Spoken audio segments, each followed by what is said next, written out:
विजयनगर साम्राज्य में, जहां महाराजा कृष्णदेव राय का न्याय और बुद्धिमत्ता का डंका बजता था, वहीं उनके दरबार में एक और सितारा था, तेनालीरामा। तेनालीरामा अपनी हाजिर जवाबी, हास्य और मुश्किल से मुश्किल समस्याओं को सुलझाने की अनोखी कला के लिए जाने जाते थे। आज मैं आपको उनकी एक ऐसी ही कहानी सुनाने जा रहा हूं, जो एक धूर्त व्यापारी और एक जादुई कुएं के रहस्य के बारे में है। विजयनगर साम्राज्य में एक बार भयंकर सूखे का प्रकोप पड़ गया। नदियां सूख गई, खेत बंजर हो गए और कुएं खाली होने लगे। लोग पानी की एक एक बूंद के लिए तरस रहे थे। महाराजा कृष्णदेव राय अपनी प्रजा की इस हालत को देखकर बहुत चिंतित थे और पानी की व्यवस्था करने के लिए हर संभव प्रयास कर रहे थे। ऐसे मुश्किल समय का फायदा उठाने के लिए एक धूर्त और लालची व्यापारी सम्राट के पास आया। उसने दावा किया कि उसके पास एक ऐसा कुआं है जिससे कभी पानी खत्म नहीं होता। व्यापारी आत्मविश्वास से, महाराज, मेरे पास एक अद्भुत कुआं है।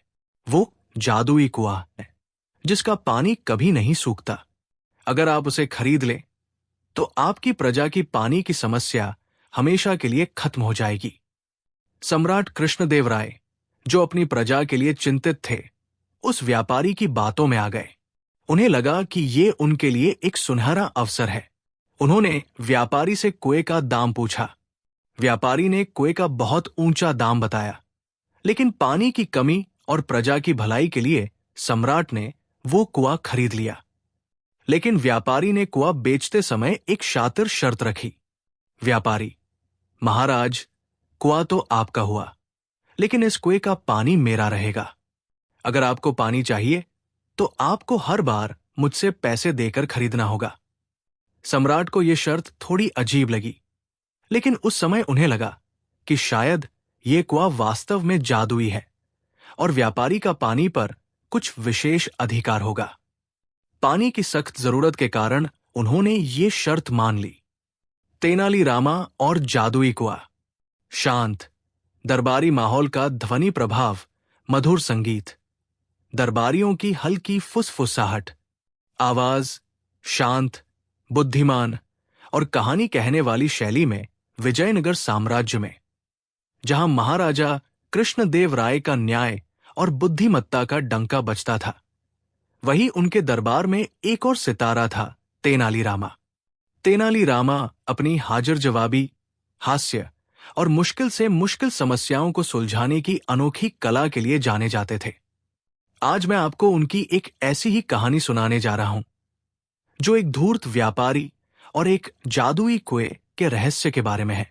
अध्याय 1, सूखे का प्रकोप और धूर्त व्यापारी।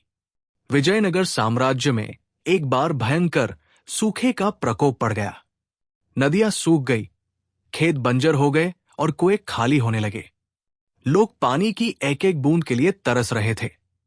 महाराजा कृष्णदेव राय अपनी प्रजा की इस हालत को देखकर बहुत चिंतित थे और पानी की व्यवस्था करने के लिए हर संभव प्रयास कर रहे थे। दृश्य: सूखे पड़े खेत, खाली कुएं, परेशान लोग। महाराजा कृष्णदेव राय चिंतित बैठे हैं। ऐसे मुश्किल समय का फायदा उठाने के लिए एक धूर्त और लालची व्यापारी सम्राट के पास आया। उसने दावा किया कि उसके पास एक ऐसा कुआं है जिससे कभी पानी खत्म नहीं होता। व्यापारी आत्मविश्वास से, महाराज, मेरे पास एक अद्भुत कुआं है। वो जादुई कुआं है जिसका पानी कभी नहीं सूखता। अगर आप उसे खरीद लें तो आपकी प्रजा की पानी की समस्या हमेशा के लिए खत्म हो जाएगी। सम्राट कृष्णदेव राय, जो अपनी प्रजा के लिए चिंतित थे, उस व्यापारी की बातों में आ गए। उन्हें लगा कि ये उनके लिए एक सुनहरा अवसर है। उन्होंने व्यापारी से कुएं का दाम पूछा। व्यापारी ने कुएं का बहुत ऊंचा दाम बताया, लेकिन पानी की कमी और प्रजा की भलाई के लिए सम्राट ने वो कुआं खरीद लिया। दृश्य: व्यापारी कुएं की ओर इशारा कर रहा है। महाराजा कृष्णदेव राय सोचते हुए उसे खरीद रहे हैं, लेकिन व्यापारी ने कुआं बेचते समय एक शातिर शर्त रखी। व्यापारी: महाराज, कुआं तो आपका हुआ, लेकिन इस कुएं का पानी मेरा रहेगा। अगर आपको पानी चाहिए तो आपको हर बार मुझसे पैसे देकर खरीदना होगा। सम्राट को यह शर्त थोड़ी अजीब लगी, लेकिन उस समय उन्हें लगा कि शायद ये कुआं वास्तव में जादुई है और व्यापारी का पानी पर कुछ विशेष अधिकार होगा।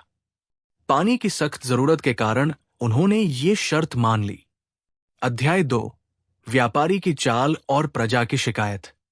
अगले दिन जब लोग उस कुएं से पानी लेने गए तो व्यापारी ने उन्हें रोक दिया। व्यापारी, अहंकार से ठहरो। ये कुआं भले ही महाराज का है, लेकिन इसका पानी मेरा है। अगर तुम्हें पानी चाहिए तो पहले पैसे दो। लोग हैरान रह गए और परेशान हो गए। उन्होंने सम्राट कृष्णदेव राय के पास जाकर शिकायत की। प्रजा का मुखिया, महाराज, ये व्यापारी हमें पानी नहीं दे रहा है। कहता है कि कुआं आपका है पर पानी उसका है और हमें पानी खरीदने के लिए पैसे देने होंगे। ये तो घोर अन्याय है। सम्राट कृष्णदेव राय भी सोच में पड़ गए। उन्हें अपनी गलती का एहसास हुआ कि उन्होंने इतनी अजीब शर्त कैसे मान ली। वे समझ गए कि व्यापारी ने उन्हें धोखा दिया है। अब वे क्या करते? युद्ध के बिना उस कुएं का पानी कैसे प्राप्त करते और अपनी शर्त से कैसे मुकरते? उनकी प्रतिष्ठा दांव पर लग गई थी। उन्होंने तुरंत तेनाली रामा को बुलाया और उनसे इस समस्या का समाधान मांगा। तेनाली रामा ने पूरी बात ध्यान से सुनी और मुस्कुराए। उन्हें समझ आ गया था कि धूर्त व्यापारी को कैसे सबक सिखाना है। तेनाली रामा, महाराज, आप चिंता न करें, मैं अभी इस समस्या का समाधान करता हूं। तेनाली रामा ने अगले दिन व्यापारी को दरबार में बुलाया। व्यापारी अपने दावपेंच पर इतरा रहा था। तेनाली रामा, शांत भाव से, व्यापारी, तुमने ये कुआं महाराज को बेच दिया है ना? व्यापारी, अहंकार से, जी महाराज, बिल्कुल, कुआं तो महाराज का ही है। तेनाली रामा, और तुमने ये भी कहा है कि इस कुएं का पानी तुम्हारा है? व्यापारी, जी हां महाराज, पानी मेरा है, शर्त यही थी।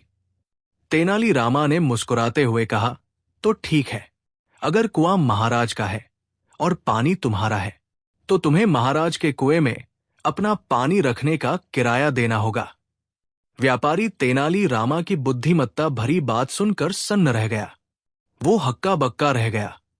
उसे समझ में आ गया कि वो अपनी ही शातिर चाल में फंस गया है।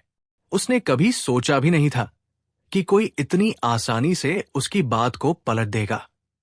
तेनाली रामा, या तो तुम अपने कुएं का पानी तुरंत महाराज के कुएं से बाहर निकालो, क्योंकि ये कुआं महाराज का है और इसमें तुम्हारा पानी नहीं होना चाहिए।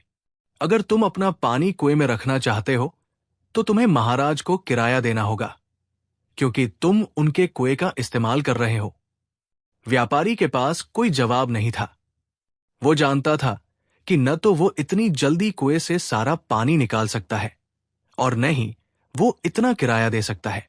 उसे अपनी गलती का एहसास हुआ और वो शर्मिंदा हो गया। व्यापारी ने अपनी गलती स्वीकार की और कुएं से अपना सारा दावा छोड़ दिया। उसने महाराज से क्षमा मांगी। सम्राट कृष्णदेव राय तेनाली रामा की बुद्धिमत्ता और हाजिर जवाबी से बहुत प्रसन्न हुए। उन्होंने तेनाली रामा को बहुत सारा पुरस्कार दिया और प्रजा को कुएं से मुफ्त पानी लेने की अनुमति दे दी। गांव में फिर से खुशियां लौट आई। लोगों ने तेनाली रामा की जय जयकार की। तेनाली रामा ने अपनी बुद्धिमत्ता से न केवल प्रजा की समस्या हल की, बल्कि एक धूर्त व्यापारी को भी सबक सिखाया। ये कहानी हमें सिखाती है कि चालाकी और धूर्तता से ज्यादा बुद्धिमत्ता और विवेक काम आता है। तेनाली रामा ने साबित कर दिया कि न्याय हमेशा अपनी राह ढूंढ लेता है।